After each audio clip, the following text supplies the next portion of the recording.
Hey there, it's Nick. And it's Leah. A real quick thing before we get going. Would you please follow our show in whatever app you're using to listen to us right now? Yeah, you don't even have to listen. You could just hit follow and it would really mean a lot to us.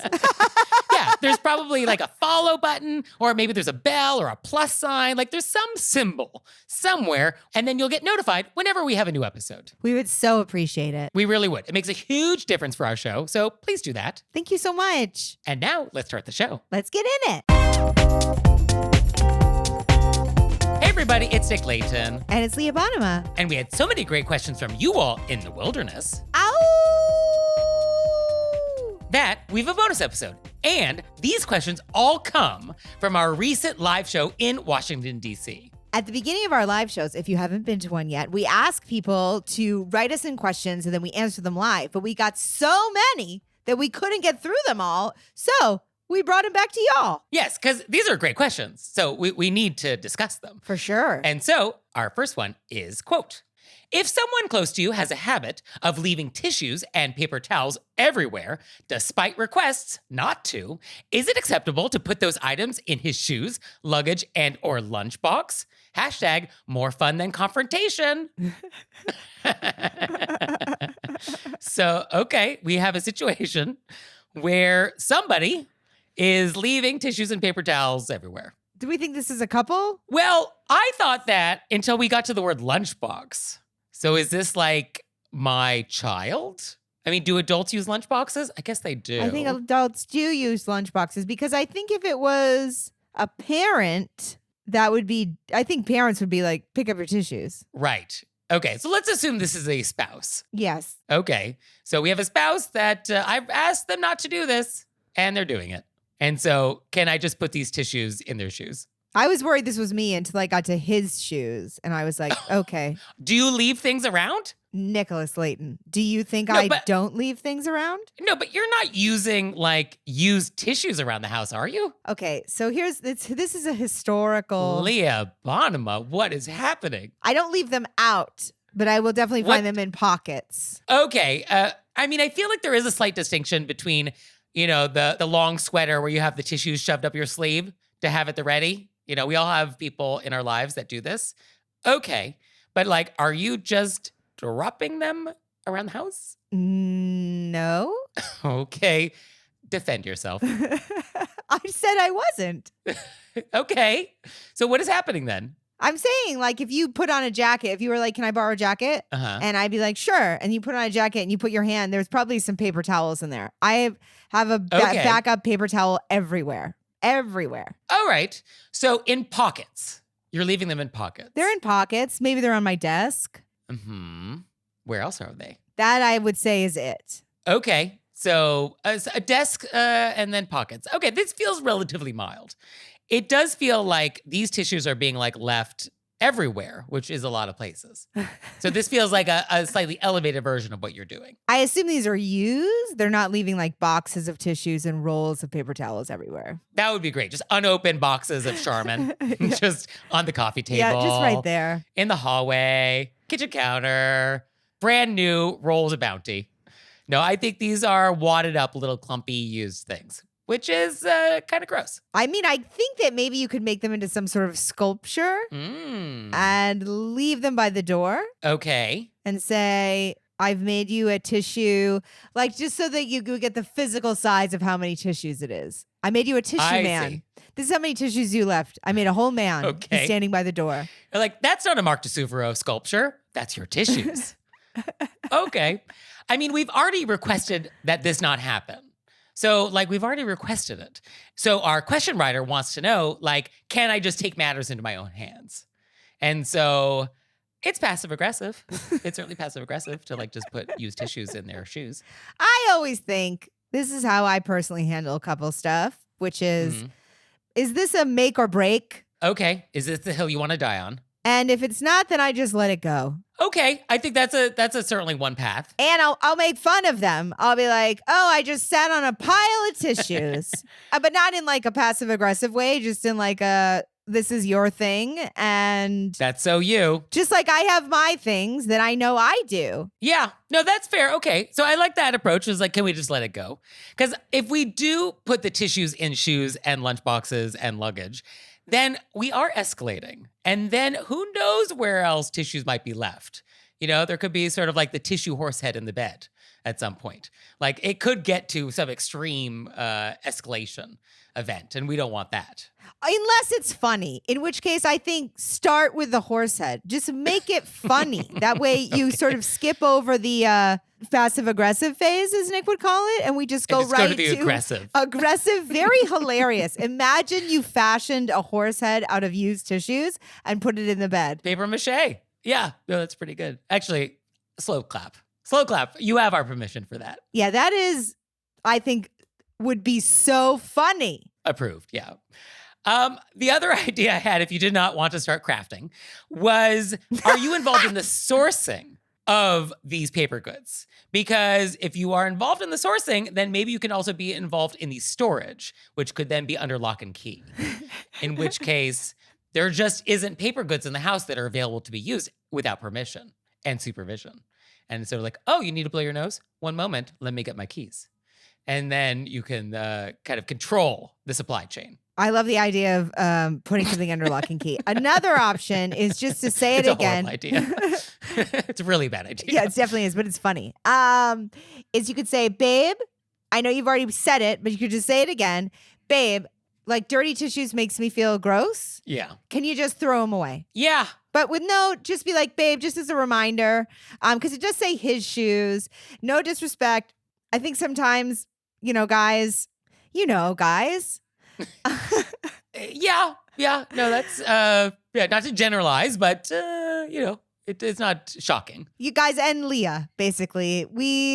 I need a quick reminder, babe, don't leave dirty tissues out. Oh, my goodness, sorry. And then I'll grab it, pick it up. Right, because this is not nefarious. Right? I don't think it's nefarious. And I get how people feel like, oh, you're not listening to me, or you don't care what's important to me, or you don't care that I do all these other things. Right. So I do think you could just be like, babe, I hate dirty tissues. Can you just grab those? Okay, yeah, I think polite, yet direct, value neutral, not judgmental. Yeah, I think this is the approach. Or the horse head.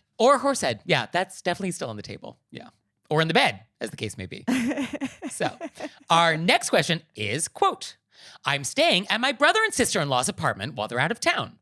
The first thing I did was take a photo of the pillow configurations. After that, I opened the fridge and I noticed that something smelled rotten, but I couldn't immediately tell what it was. My question is, can I empty out the fridge, shelf by shelf, to locate and dispose of the offender? Or would this be read as a commentary on their housekeeping? I'd like to show appreciation for their generosity by being helpful, but I don't want to be rude. What would you do? I think because we don't want to risk feeling like we're making a commentary, we don't want to unload it shelf by shelf, clean it, and put everything back in a certain way. Okay. So I think we can just locate what it is by just sort of rummaging. And then text our brother and go, hey, there's some blank in here going bad. Cool if I throw it out. Right. Okay. Yeah, I think I was kind of along those lines. But first, let's just talk about taking photos of pillows. That's something that I do. And I mentioned it a long time ago in some episode. Basically, the idea is if you're a house guest and you're in a house where you think the pillow configuration is very important to the owners of the home, take a picture of it first so that you can put it back. I was a house guest in Los Angeles from some friends with very good taste. They had a lot of pillows in their bed. I definitely wanted to make sure that all of those decorative pillows went exactly back. So I had a photo record. Highly recommend. I think our letter writer is referencing you here. Yeah, I would assume so, unless you're just independently coming up with pillow configuration photography. I mean, they may, but I think that's why there's an exclamation point. They're like, I did what you suggested, Nick. Finally, somebody out there is. Thank you. But yes, highly recommend photo photography of pillows. But yeah, the fridge. So you think you can identify this item without going shelf by shelf, but just by poking around? Well, I think you can go through I get when you say empty shelf by shelf, she's going to pull out. I see. There's going to be cleaning. There's going to be, you know what I mean? Which I think is nice. If you're in my house and you want to clean my fridge, go crazy. But if there's a little thing in your brain where you feel like that might be a commentary, then I would just bypass that and just sort of flick through. You can find where stinky is. Yeah, I think you'll be able to find it. And I think asking for permission before you throw it out would be good. I know it sort of feels like, oh, there's going to be maybe a time delay in getting the answer. And then this thing is like kind of decomposing in real time. And like, oh, I just wish I could throw it out right now. But I think asking is good because it could be something that is meant to be fermented. Like, what if it was like cho tofu? Which, have you ever had this, Leah? Do you know what this is? I thought you were going to say, what if it was a bear head, bear skull? Bear skull decomposing? Could be. But no, cho tofu is fermented tofu. And it's very popular like in night markets in Taiwan. I can't handle it. I really can't handle the smell. It really makes me unhappy. You basically what a great word choice. Unhappy. Really? No, I mean it's so specific. You basically take tofu and you basically add fermented milk and vegetables and meat and you brine it upwards of several months. Like you can imagine what fermented tofu is. And I've tried it. It is tasty. It is delicious. I get why people enjoy it. But the smell doesn't work for me. If that was in your fridge, I would have a real hard time with that. But I wouldn't want to throw it out because like it's not actually bad. So, asking for permission, yeah. And while you wait, you can always just put it in a bag, Ziploc it, wait till they get back. I mean, something that's stinky, you don't want to get involved. You just got to kind of let it be. I'm just throwing out ideas if it's real ripe. Now, let's say we have to throw it out immediately. We can't ask for permission. I guess then we do it and then we give them a heads up. Like, oh, this thing, I tossed it. Hope that was okay. Yeah, I would just do that. Like if it's very clear, like this is an old Greek yogurt that is now turned into a furry ball of green mass. You're like, there's a green yogurt in it that's now grown a head and is talking to me. I had to throw it out as animated. Yes. Your takeout pizza from 3 weeks ago is now sentient, and so it had to go. Got a little mouthy. Yeah. So then in which case, yeah, I guess if it's definitive, I guess you could just toss it. But I think we want to give them a heads up. I don't think we want to necessarily let them be surprised about changes in their fridge. Yeah, and I think I feel good about this answer. Yeah, no, I think that's pretty solid. And I think everybody's homework, go have some fermented tofu, some cho tofu, and try it. Let me know what you think. And now it's time for Intermezzo. Intermezzo. So this episode is brought to you by The Lisa Show, which is a podcast wherever you get your podcasts. And we often talk about Lisa on our show as sort of this person that does etiquette crimes around the world. And so it is so nice to meet a Lisa who is actually a force for good. Well, also, we know so many lovely Lisas who actually are members and listeners who write in. And then, so here we're giving you a great Lisa. Here's a lovely example. And so Lisa is Lisa Valentine Clark, and she's a comedian, actress, writer, and mother, and now solo parent. She lost her husband to ALS a few years ago. And she said that her friends carried her through it, so she wants to now be that support for other people, and she wants to use humor and positivity, and she brings in guests, so they have like personal chats where people are willing to share their wisdom and their experiences, and it's lovely. So check out The Lisa Show wherever you get your podcasts. And now it's time for Intermezzo. Intermezzo. So this episode is brought to you by Brooklinen. And Brooklinen is sheets and towels and bedding and tons of great stuff for your home. Oh, and I have some Brooklinen bedding, and don't I love it? So I'm using the Brooklinen sheets in the percale weave, and of course, I picked white. What color are you doing right now? I don't know what the legal term was, the technical term when I got them, but it's like a deep ocean blue where it's sort of like just after a storm, a little bit of gray in there where you can imagine like dolphins coming out of. I love it so much. I also got the duvet cover. So I sort of imagine it as I'm enveloped in like this crisp, cool ocean. Oh, interesting. Very Sugimoto meets Lisa Frank. And I've washed mine so many times. And I just want to say a lot of sheets like sort of just, I don't know what happens. They give up in your washing machine. They fall apart. They start like, they start getting like random. These just as crisp as the day I got them. So start and end your summer days with the reviving comfort of Brooklinen. Visit in-store or online at brooklinen.com. That's BROOKLINEN.com and get 15% off your first order. So our next question is, quote, At my workplace, there is frequent fawning in meetings towards people in power and petty, if not totally nasty, comments towards staffers at the lowest end of the pay scale, including unpaid interns. What are effective ways to push back on this? Any back pocket phrases that can be used? Are there ways to punch up? I was like, are you working in the movie The Boiler Room? I mean, this is Washington, D.C. I mean, high stakes something. This is Veep. You're in Veep. So what do we do about this? Because I think this is a common thing. This happens. Well, I think we can start with our behavior, which is we're polite to everybody. Yes. That actually was the first thing on my list. Model good behavior. And then I think like when you're in a group of people and if they're all punching down, you could say, well, I really like them. I think they're trying hard. Yeah. I mean, I guess back pocket sentences. I guess something like, oh, let's try to keep our comments professional and supportive. Could be hard to land depending on like who you're speaking to, but like that could be kind of the world in which we want to say something. Or like maybe, oh, I've noticed that our interns and our lower paid staffers don't always get the recognition they deserve, and they've been really working hard. So I think maybe it might boost morale if we gave them a little more encouragement. Or we could get sassy. Uh-oh. And like say it's we're in a group meeting and somebody is, what are you saying, fawning? Mm-hmm. And then they are rude to a lower staffer. You could just look at the lower staffer and go, don't even worry about it. John's only nice when you can line his pockets. Okay. I mean, there's something in the world of going up to those staffers privately and letting them know, like, hey, what he said to you that meeting was like totally uncalled for. Try not to take it personally. I think there could be a world in which you sort of maybe have a private conversation with those people and a private conversation with the people above too, which is like, hey, I know you didn't mean it this way, but this is how something like that might be received. And it's important for morale or also just getting the best work out of everybody, for everybody to feel like their contributions matter. I do think it's like a culture where people think when you're new, you get razzed.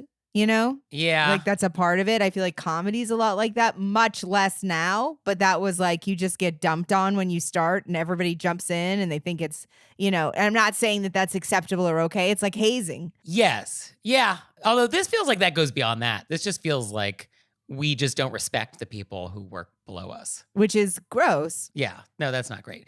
And I think actually when we think about etiquette as a selfish act, which I think is a fine way to think about it sometimes. Like you want to be nice to the interns because interns become, Speaker of the House. Interns become CEO. Interns go on to do stuff and you might actually need them later. And so, it's in your best interest to like be nice to the interns because you never know. And I remember everybody who was mean to me, let me tell you that. Oh, absolutely. And I have had occasion for those people to come back and then need something from me or want something, or want a recommendation, et cetera, et cetera. And, oh, don't I open the file, review it, and make a decision accordingly? Yes, when I say I file things away, yeah, because then I can go back to the file, and I can read the file, and I can use the file. I want a headshot of you at a filing cabinet, and you're just pulling somebody's file. I feel like this is a phenomenal Nick picture. And I love it. I will say, adding on to what Nick said, and put a pin in that because I really think we should get that photo for you. I think you can go up to people, as Nick said, like I was making a joke about saying it in public, but like if somebody got particularly, what was the word you used? Got some nasty comments, I think you can go over and check on them and be like, hey, I just want to make sure you're okay. I think you're doing an awesome job. I know people here like really razz people, which I don't think is cool. And I just want to let you know, I think you're rocking it. Yeah, I think that could be nice. And I think also to remember that stuff like this, it's coming from a place of insecurity. Because anybody who's confident in what they're doing or their abilities or their position or their title, they don't act this way. No, they do not. And I do think what we started off with, which is you be polite to them. Yes, model good behavior. Show everybody what it should be. And then don't get swept up in it in a group of people when they're doing it. That's key. And then when you rise up the ranks, don't turn around and do it to other people. Yeah. Yeah. So our next question is, quote, any advice for people who want to be better at small talk and moving a conversation away from work? I feel like we talked about this in terms of cocktail parties. Yeah. Although I think this is a particularly DC issue in that so much socializing after work has to do with like work. Like so much of the conversation is like work related. And so I think this person wants like extra strategies for like, how do we not talk about work? I think you can talk about, I keep forgetting these are the DC questions. So like, yes, of course it's Veep. Well, but interesting that these are also universal problems. I Yes. mean, this is Washington, D.C., this is Washington State, this is Berlin, this is Tokyo. Like, this is happening everywhere. I think that it's great to bring up something that you recently started doing or something you're really interested in and like share enthusiasm for something, and then maybe they'll share enthusiasm for something they're doing. But I think in terms of how to actually steer the conversation, I think we might want to say something along the lines of like, oh, sounds like you've had a really busy week. What do you like to do to unwind? And so we can like steer it into like, oh, what do you like to do to unwind? Which hypothetically does not involve work. Yes. Like no one is unwinding with work stuff. So like, oh, what do you do to unwind? And that kind of could open the door a little bit. Yeah. I love work is so crazy. I'm trying to hit my 10,000 steps every day, and I love to listen to audiobooks while I walk. Nice pivot. And then you just move into audiobooks, stories. Oh. Do you like the library? Are you watching anything on television that you like? Do you walk? Do you meditate when you walk? What's your favorite kind of activity? Do you have dogs that you walk? Or, I like to listen to podcasts when I walk. In fact, one of my favorite podcasts is hosted by these people named Nick and Leah. They're great. Give us a plug. There it is. We'll take it. When you are looking for a conversation to get out of work conversation, bring up Were You Raised by Wolves? Please. Yes. I also like a nice pivot, which doesn't even have to be a sequitur. But like sometimes I will say like, oh, that reminds me of. And then the thing that it reminds me of can be actually something I was not reminded of. It's just like, oh, I'm moving this along. So you're talking about work and I could be like, oh, that reminds me of this great chocolate cake recipe I just saw. And you might have been talking about nuclear nonproliferation. But like, oh, that reminds me, chocolate cake. Yes, no, very similar. You just gotta go with it. And if they question like, oh, how do you make that leap? You're like, oh, you know how my mind works. It just went there. I don't know why. But then we talk about the chocolate cake recipe, and now we're off to the races. I like those races too. That's a race I would like to be involved in. The chocolate cake recipe. Actually, it's a great recipe. I recommend it. I will forward it to you. Actually, I just made it gluten-free for a friend who is really. Yeah, it totally worked. Yeah, sidebar. I usually say related, not related. That's my same thing. Okay, related, but not related. Because my brain got there, and then this is where we're going now. Yeah, so I like a good, like, oh, that makes me think of, oh, that reminds me. And what I also like about what Nick said earlier is you're saying, I hear you. I hear that you're saying you had a crazy work week. Mm-hmm. Yes, a lot of work stuff, definitely hard. And then I'm moving that into this other thing. Right. I'm not listening, I did not take it in. I heard you. We're just moving. But I think it is quite common for, a lot of DC cocktail parties to be very work focused. And so trying to steer it away, I think, is a good skill to practice. Yes. So our next question is, quote, is it ever okay to tell someone they're being rude? Upon meeting my husband and I for the first time, a woman exclaimed, "You left England for her?" The subtext was that I didn't appear to be worth it. Should I have told her that she was rude? Yes. Well, I mean, also, this wasn't subtext. This was text. That was just this was straight up text. This was just the text of this. That's wild. I mean, that's wild. Wild. That could have easily gone into said to my face. Said to my face.com. Yeah. Seriously. Yeah. I mean, what a wild, there's no other interpretations for this. Like, I want to give the benefit of the doubt to this person. Like, that's impossible. And also, there's so many ways of telling somebody they're rude without using the words "you're rude" that are fun. You can just do a wow. Said exactly that way. Yes. We should record that. We need to sell that as a ringtone. Yeah. I would actually love to answer the phone with you saying wow. I would love that. So I don't think we want to necessarily call someone out and be like, you were rude. But I think we can definitely convey our displeasure in a polite way. And so I had some ideas. Some of these are not good. You can vote. The first was, first Meghan Markle, now me. Who's next? Fun? No? Fun. Okay. All right. Approved. The other ideas, yes. Didn't you know he's a pilgrim? Okay, a little obscure, but I kind of like that. Another idea? Yes, our 110 voltage and huge variety of root beer brands proved to be irresistible. Kind of like that. These are fun. And then the last one on my list, USA, USA, USA. I think that's my favorite so far. I think Nick is giving us fun, creative things about leaving England. Yes. I would like to stick with making this woman realize that she should keep her lips zipped. With just like a wow, which we've demonstrated. I think you could also say, oh my goodness, I can't believe you let that out of your face. Interesting. Okay. But I have a couple more that are more in this flavor. What do you think of, we're quite happy with this and are so disappointed to hear that you don't share this feeling with us. That's very polite. Very polite. It doesn't quite have the twist of the knife I'm looking for, though, does it? Yeah, because if you say something that's so polite, is it going to dawn on them that they were really rude? Maybe not. I think you could do I'm sorry, who are you? I'm sorry, I think I misheard you. Could you say that again? Yeah, I'm sorry, I think I misheard you. It sounded like you were insulting me. Please rephrase. I like that. Just very blunt, but still polite. Well, I think in some recent episode, you were talking about how you like when somebody does something rude to make them say it again. I like to make them say it again just so they can catch it. Right. So this actually could be a good occasion for that. Yes, I do like that. I'm sorry, I must have misheard you. Yeah, one more time? And then you could do a, Oh, no, I actually did hear you the first time correctly. Okay. Wow.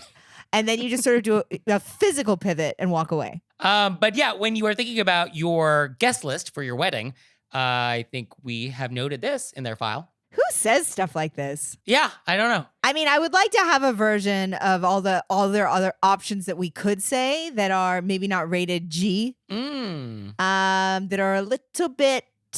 A lot of it. A lot of it. Yeah. I'm not saying bad words. I'm just saying, mean. Yeah, I think that's for another show. That's a different show. That is not this current show. Yeah, I mean, I get the idea of wanting to say something that feels satisfying. You're probably not going to have something that's going to feel satisfying enough for the level of rudeness that this is, and you just have to be okay with that. I think what you can do, though, is make them uncomfortable, which is satisfying. For sure. Yes. No, I like making them say it back and then be like, oh, okay. Yeah, I thought that's what you said. You just have to stare at their face a little longer than is appropriate. And then just looking at them like you're so disappointed in the human being they've become. Yeah, no, the look of disappointment is key. Yeah, like, oh, you just don't know better. Yeah, yes. Yeah, that's the look. Speaking of said to my face, so as you all know out there, we have a new feature called saidtomyface.com, where if somebody says something super rude to your face, oh, we have a place to put it. Saidtomyface.com. Also, they could text it to you or it could be in an email. It's your metaphorical face. Yes, yeah. It does not have to be verbal words spoken to your face. It can be said to you in any medium. But you can definitely send it to us, saidtomyface.com. And so send them in. They're so wonderful. And we just got one, and it's quote. After a particularly successful career moment, a peer of mine looked at me and said, "It won't last." Oh! That's so rude. Oh, that's so rude. I'm so sorry. And I relate to this so hard. I had like a really good thing happen. And then I was like, I turned to another comic and I was about to say a sentence. And then they filled in the sentence with, yeah, isn't it hard after something good happens and it all just goes back to how it was and nobody even cared? And I was like, oh, I wasn't going there at all. Yeah, can I just have this moment for 2 seconds? But like what Nick said in the first question, this has nothing to do with you. This has to do with them. Yeah. No, how could this have anything to do with you? Yeah. No, this is somebody who's clearly jealous of your successful career moment and wants you to know it. And to rain on your, this is a parade rainer. This is a parade rainer. Yeah. I think you can even go parade rainer. PR. Yeah. Get an umbrella. Get an umbrella. I'm getting you an umbrella for Christmas because you're a parade rainer. We need an etiquette poncho. I think that's what we need. Yes.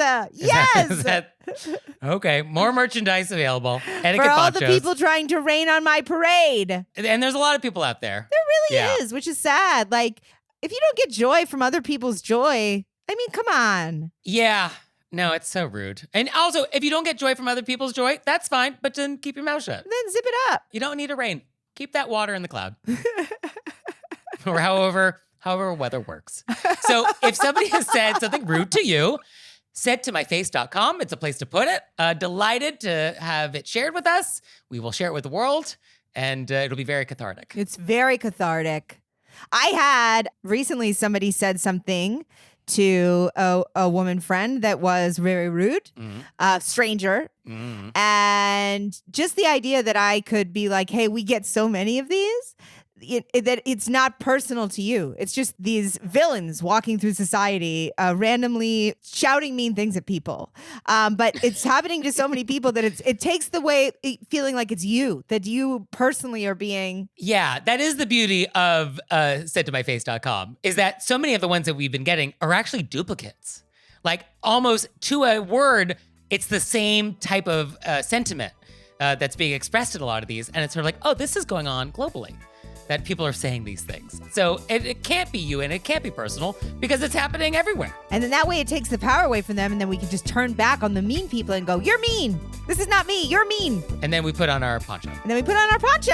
And we sashay away. So if you have any of those, send them to us. And if you have questions or you got vents, repents, we'll take it all. You can send it to us through our website, wereraisedbywolves.com, or you can leave us a voicemail or send us a text message, 267-CALL-RBW. And we'll see you next time. Bye. Bye.